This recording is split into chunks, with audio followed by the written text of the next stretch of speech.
my responsibility to march for people who cannot get here.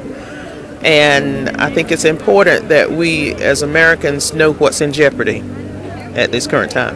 And that's a lot of things. Jobs, education, health care costs, rising health care costs, all in jeopardy. We are seeing a nightmarish, regressive, mean-spirited public policy taking over our General Assembly.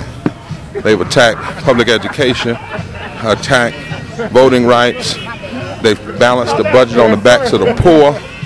In the worst economic times, we've seen the most draconian cuts to services to help the poor. I think what's really wrong is that there's not really enough emphasis to me on making sure that our children get a quality education as far as teachers. And a lot of times we need teacher assistants. I was a teacher assistant. So a lot of times we need more teacher assistants in the classroom, because a teacher that's got 25, 30 kids in the classroom is kind of hard.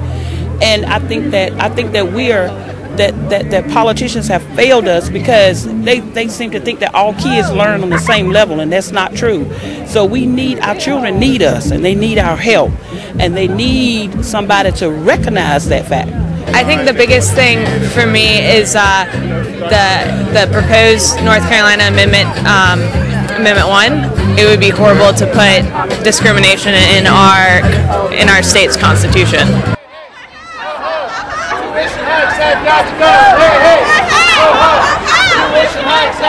Really what has me out here is yesterday the UNC Board of Governors just approved basically it's almost a 9% tuition hike for undergraduates. If you're making, if your parents or their income is $20, $30, even $40,000 a year, something like $600 or $700 more per year to pay for college, that's a lot of money. Out here because of the economy, jobs, health care.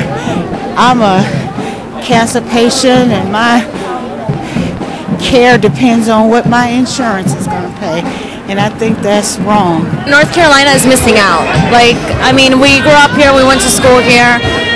This is the country we consider home, and rather than letting us capitalize on that, they're crushing us, and putting us down. And I think it's silly. Whenever you try to shrink the democracy, whenever you try to find ways to abridge people's right to vote, voting is so fundamental to our democracy.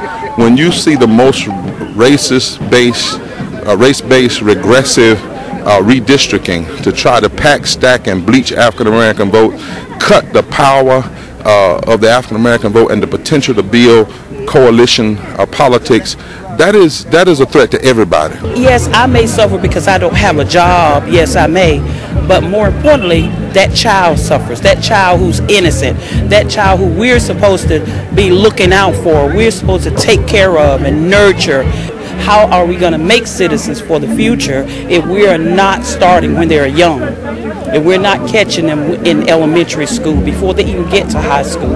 If we're not catching our kids and making sure that they are educated and making sure that they get what they need, then how can we expect them to grow up to be model citizens?